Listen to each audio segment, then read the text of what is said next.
I've always been the kind of guy who thrives on routine. I wake up, I teach English to high school seniors, I eat a predictable lunch, and I return to my quiet home, where the most excitement I get is from sorting through the stack of bills or wondering what to cook for dinner. But moving into the suburbs? Now that's a whole new chapter for me. I'd always lived in the city, fast-paced, bustling, with just enough chaos to keep life interesting.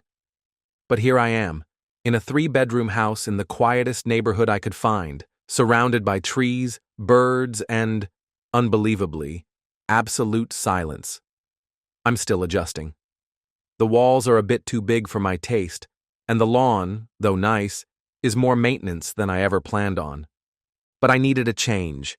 I wanted peace. I wanted a home. The first morning I woke up in the suburbs, I stood in front of the kitchen window, coffee cup in hand, staring out at the neighborhood as the sun began to rise. My thoughts wandered from, why did I move here, to what's the deal with the neighbor's backyard garden. That's when I saw her. She was standing in her backyard, wearing an oversized sun hat and a paint-splattered apron, holding a palette of colors as she looked at the side of the fence. Her paintbrushes were dancing over the canvas with such grace I felt like I was watching a slow-motion ballet. The soft colors on her canvas seemed to match the beauty of the moment. And suddenly, for the first time since I moved, I wasn't thinking about whether my new house was a mistake or not. I was thinking about the woman next door. I didn't even realize I was staring until the doorbell rang, interrupting my thoughts. It was a package, a large one. "Move-in goodies," the delivery guy said as he handed it over with a smile. "Thanks," I muttered, still distracted by her. I was nervous. I hadn't even met the neighbors yet, and I already felt like I'd been caught in a quiet, unspoken connection that I wasn't sure I was ready for. The next day, I ventured out to the mailbox, hoping to maybe see her again. That's when I saw her up close for the first time. She was standing at the edge of her garden, carefully inspecting a row of newly planted flowers. Her dark hair fell in soft waves around her shoulders, and I couldn't help but notice how she moved, as if everything around her was an extension of her, a painter's grace, a woman who made beauty out of the simplest things. I hesitated, but she noticed me before I could escape into my house. "Hi there," she said, her voice warm and inviting. "You're the new neighbor, right?" I smiled sheepishly, running a hand through my hair. "Yeah, I just moved in. It's a bit quieter than I'm used to." She chuckled, her laugh like music in the air. "I get that. It's definitely peaceful here. I'm Eliza, by the way." "Ethan," I said, offering a hand. She shook it, and for a brief moment, the world seemed to hold its breath. There was something electric in the air, something undeniably real. And just like that, I knew that I had found my place here, not because of the house, but because of her. "I'm a painter," she said, motioning to her garden. "I'm always working on something new. You'll probably see me out here quite a bit." I nodded, suddenly feeling a little nervous. "I'm an English teacher. I guess I'll be keeping you company with my grading." I chuckled at the thought. "You're a teacher?" she asked, her eyes lighting up. "That's awesome. I think art and literature have a lot in common, you know? Both are ways to capture emotions. I've always wanted to paint a scene from a book. Maybe you could suggest something for me?" My heart skipped a beat. "Sure, I'd love to. Maybe something classic, like a scene from Pride and Prejudice or—" She raised an eyebrow, a playful smile tugging at her lips. "Or something modern? Something from a science fiction novel, maybe?"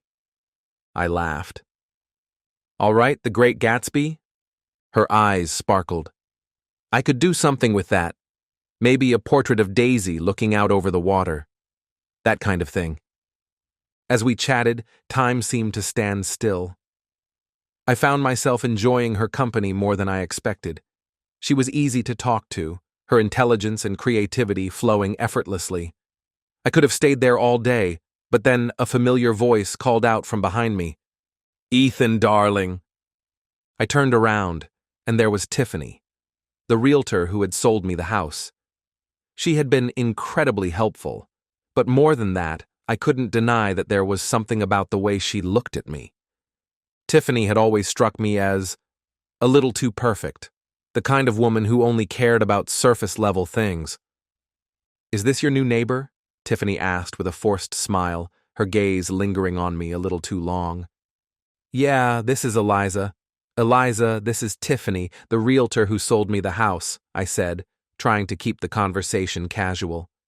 Tiffany's smile grew wider, her eyes glinting with something I couldn't quite place. "It's so nice to meet you, Eliza.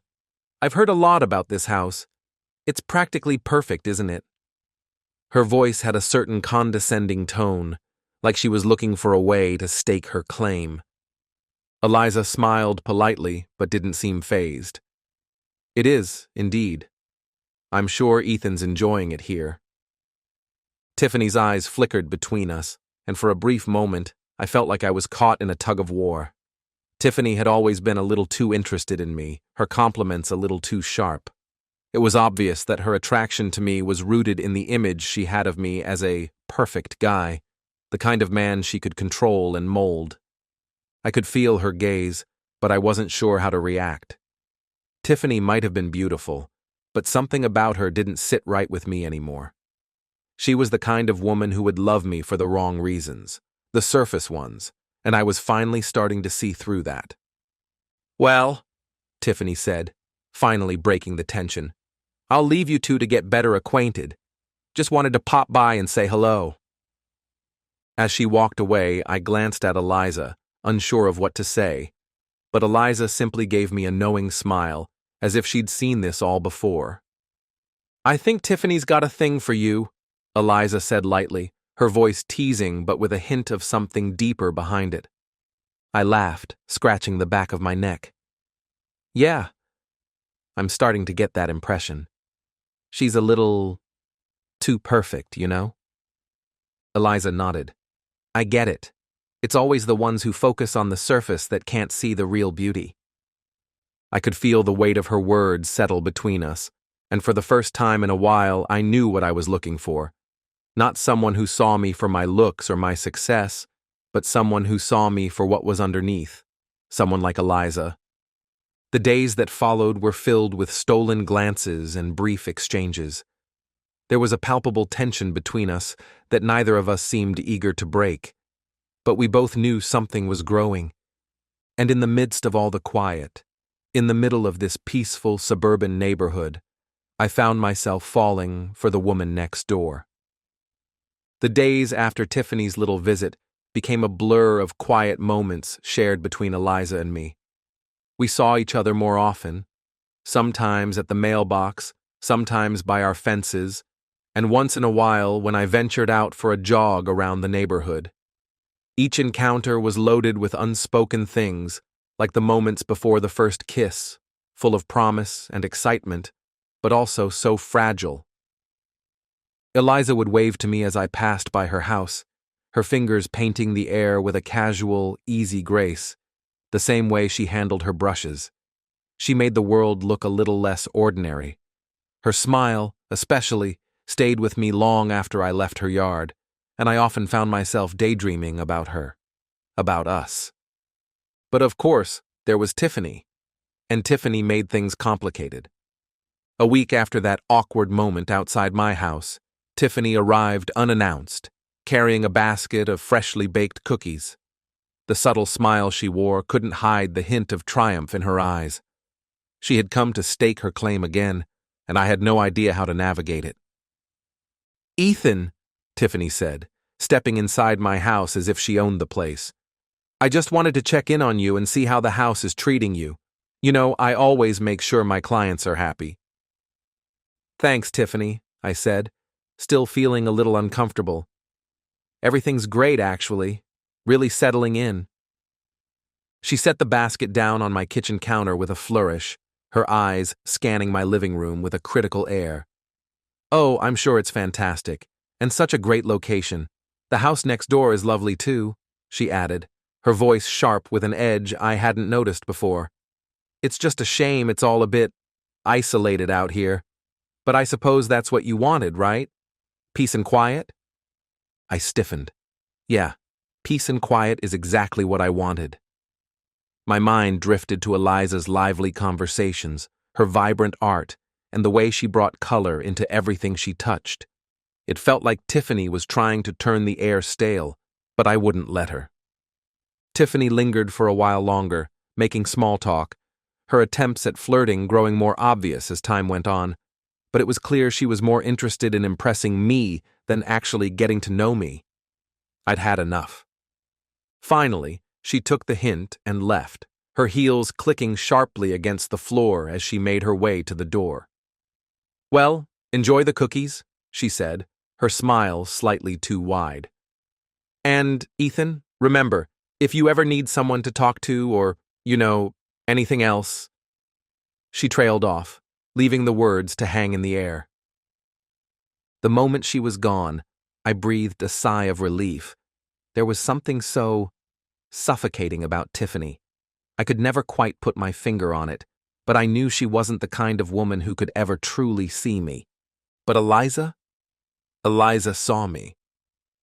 The next morning, I found an unexpected message in my inbox, a sketch of a garden scene, bright and inviting, with roses and sunflowers blooming beneath a warm sun. It was from Eliza. She'd taken my suggestion and created her own interpretation of The Great Gatsby, mixing in a modern take on the scene where Daisy stands by the window, gazing out over the water. It was everything I hadn't expected and more.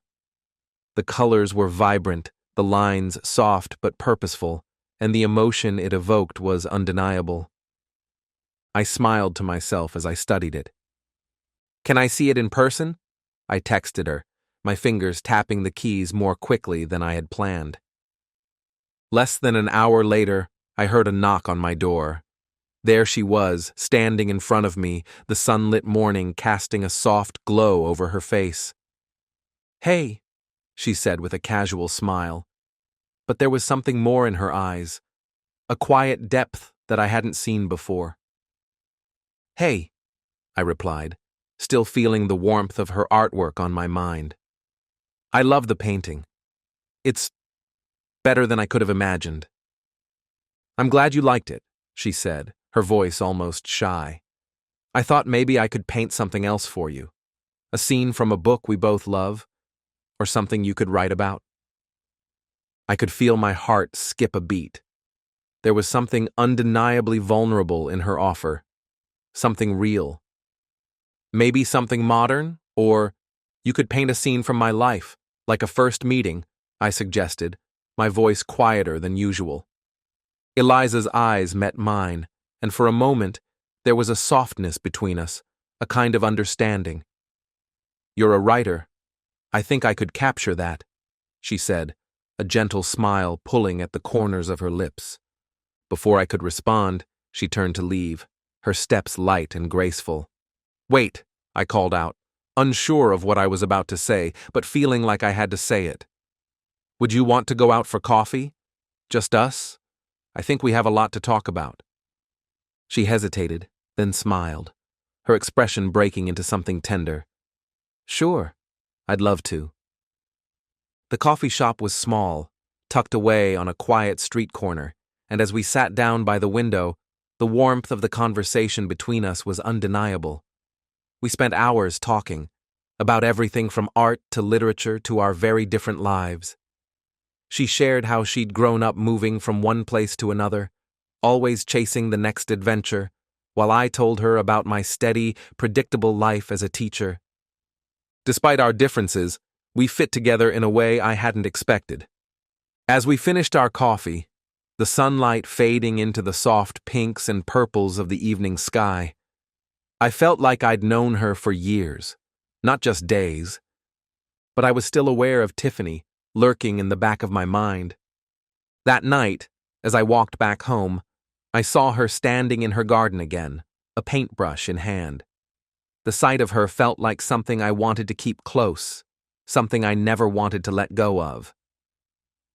The days that followed were filled with laughter, flirtation, and long, late-night conversations.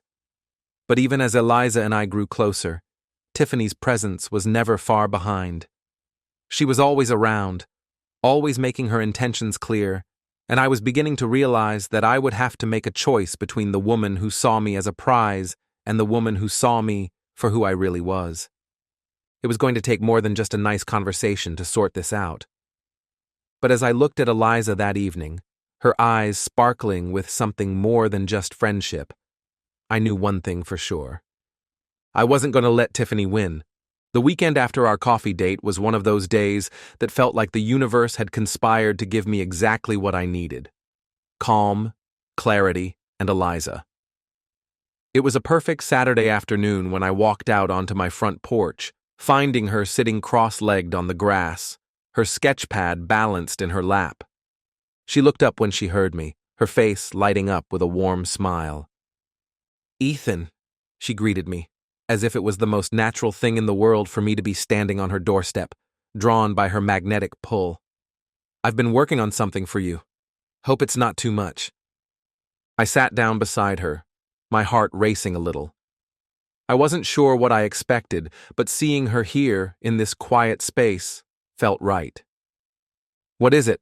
I asked, leaning forward to get a glimpse of her sketchbook.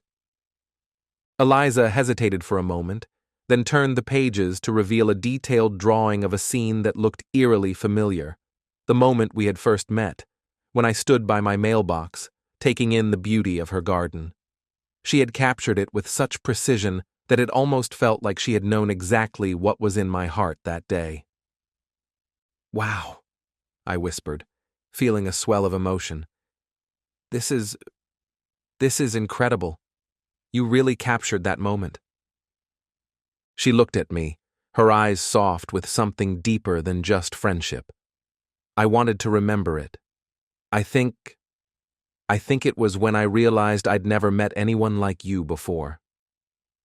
I didn't know what to say, but my heart was racing in a way I hadn't felt in years. There was something real here, something undeniable. "Maybe I should try capturing it in words," I said, my voice quieter now. "I never thought of writing about that moment, but maybe it's the beginning of something worth telling." She smiled, a mixture of curiosity and encouragement in her gaze. "I think you should. You have a way with words." As I looked at her, sitting there beside me in the sunlight, I couldn't help but feel a spark of hope. Maybe this quiet life in the suburbs, these moments with Eliza, was exactly what I needed. But just as I was about to say something, my phone buzzed, and I glanced down at the screen. It was a message from Tiffany. "Ethan, I was thinking of you today. Let's catch up soon. I have something I'd like to discuss." I felt a knot form in my stomach. This was becoming harder than I expected. Tiffany wasn't going away, no matter how many times I tried to avoid her. She was persistent, and her need for control was suffocating. "Everything okay?" Eliza asked, her voice breaking me out of my thoughts. I nodded, but something in my gut told me that this was going to be a problem. "Yeah, just a message from Tiffany. She's been sending me all these reminders that we should talk." Eliza's expression shifted slightly. "She still hasn't taken the hint, huh?" I laughed softly, but the tension between us felt thick, like something I couldn't shake. She hasn't, and honestly, I don't know what to say to her anymore. There was a silence between us, but it wasn't awkward. It felt like we were both thinking the same thing, how to navigate this situation without it ruining what we had. "She's not the one you want, Ethan," Eliza said, her voice steady but full of conviction. "You deserve someone who sees you for who you are. Not just as an image, not just because you check off all the perfect boxes. And that's not Tiffany. You know it." Her words were a balm to my confusion, but also a reminder of how deep this was becoming between us. "I know," I said, my voice low, "but I think I'm just scared of messing everything up. You and me, this house, my life here. I don't want to ruin it." "You won't," she said gently, her hand brushing against mine. "You're already doing something brave by being real. You're not alone in this, okay? Her hand lingered, and my heart thudded in my chest. It wasn't just the words she said, but the way she said them, the warmth in her voice, the steadiness in her presence. I wanted to hold on to that feeling forever. I smiled at her, unable to hide the gratitude that filled me. I think I'm ready to stop running from the things that scare me. The following week was a whirlwind of emotions. The connection between Eliza and me was becoming undeniable. It wasn't just about the physical attraction. It was about the way we communicated, the way we understood each other without needing to speak. I spent hours writing stories about our conversations, capturing little moments that felt significant. Eliza, in turn, would send me more sketches and paintings. She painted me a scene of her backyard garden, a place where we had shared so many quiet moments. I could almost see myself there, watching her work, listening to the birds chirping and feeling the warmth of the sun on my skin. But even as we grew closer, I couldn't escape Tiffany. One evening, just as I was getting ready to go over to Eliza's for dinner, I received another message from Tiffany. Ethan, I know this house is new for you, but I want to help you make it perfect. I think we should talk about the future. You deserve the best. I sighed, tossing my phone aside. It was a subtle threat, but I could feel her pressure building. She didn't understand that my future wasn't something she could design for me. It was something I had to shape for myself.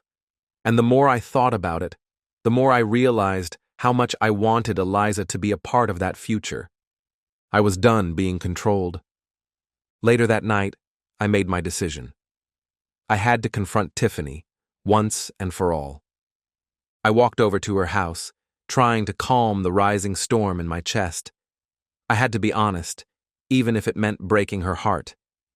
When she opened the door, her usual smile was there, but this time, it didn't reach her eyes. Ethan, she said, her voice low, I'm glad you came by. I've been thinking about us. I took a deep breath, gathering my courage.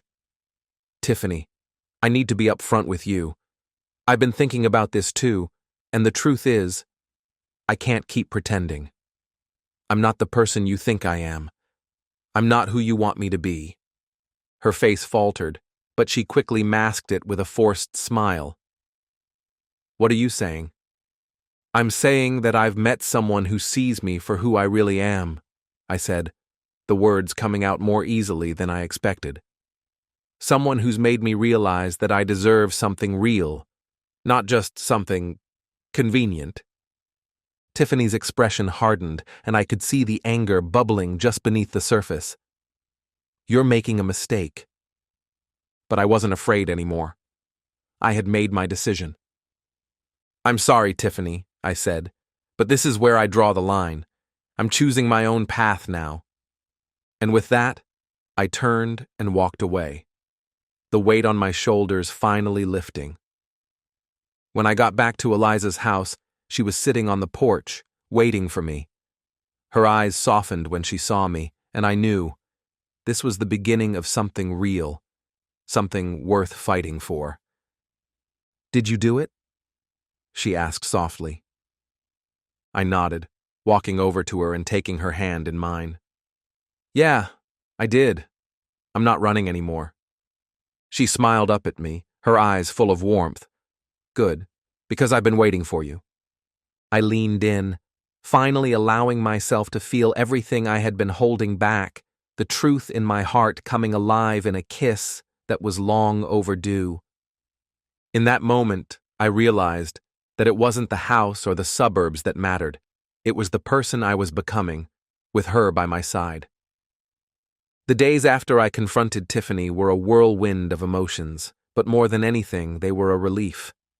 I no longer felt like I was holding my breath, waiting for someone else's expectations to trap me. Instead, I was free. Free to pursue what I truly wanted, free to be myself. And that freedom was intoxicating.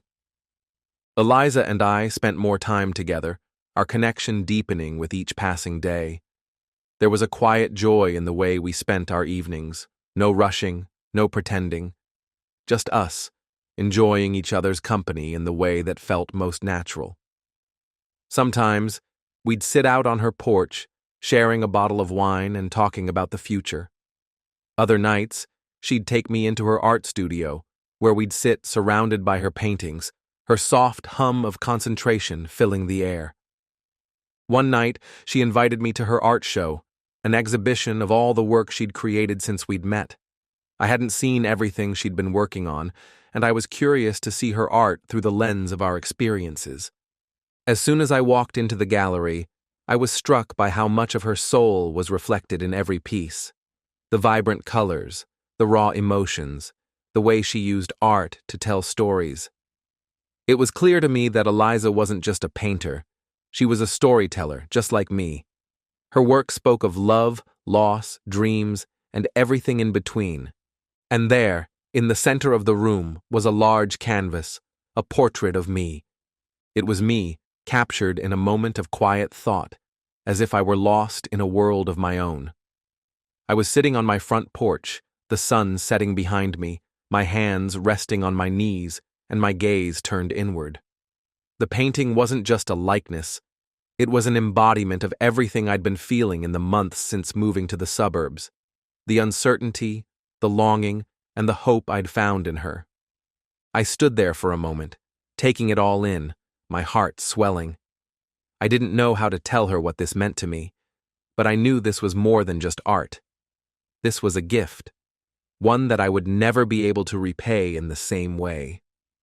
"Eliza," I said, my voice catching as I walked over to her. She was standing near the back of the room, talking to a couple of art collectors, but when she saw me, her face softened with a gentle smile. "Hey, Ethan," she said, excusing herself from the conversation and walking toward me. "I'm glad you came." "I had to," I said, unable to take my eyes off the painting. This is amazing. It's me, but it's not just a portrait. It's everything I've been feeling. You captured it perfectly." She blushed, her cheeks tinged with pink. "I'm glad you think so. I wanted to paint the person who made me realize that art isn't just about colors and lines. It's about connection. It's about people."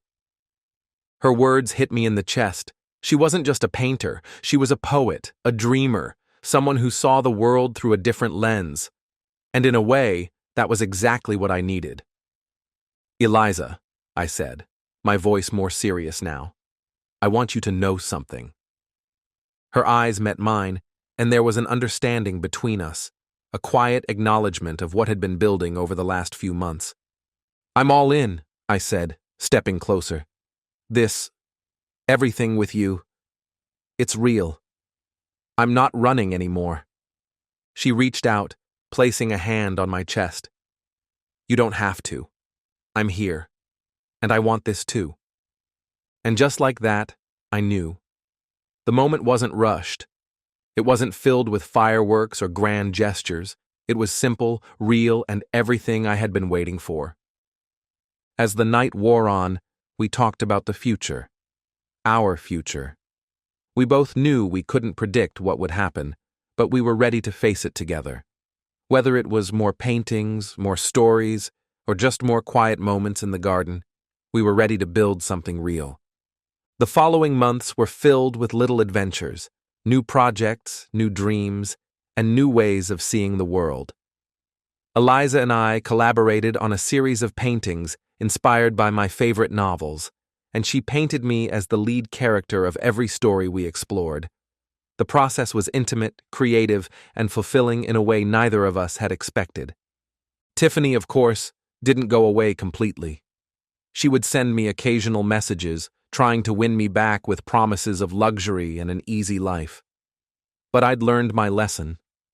What Tiffany represented, an image of perfection, an ideal built on surface-level attraction, was never going to be enough for me. I wasn't looking for something easy. I was looking for something real. And real was Eliza. The more I spent time with her, the more I realized that the kind of love we had wasn't about grand displays or societal expectations. It was about quiet mornings with paint on our hands, shared laughter over simple dinners, and being there for each other, no matter the circumstance. One late autumn evening, I found myself standing in front of my house, looking out at the garden where we'd first met. Eliza was beside me, her hand in mine, her gaze soft but steady. "I think this is it," I said quietly. "This place, it's where we're supposed to be." She smiled, squeezing my hand. "I think so too. It's not perfect, but it's ours." And that was all that mattered. As the days turned into months, we continued to build our lives together in the suburbs, embracing the quiet moments, the love we shared, and the creative energy we fed off of each other. The world felt like it had slowed down for us, and in that slowness, we found everything we needed. We may have started out as strangers, but somewhere along the way, we became something more. And for the first time in my life, I knew that this was the kind of love I had always been waiting for.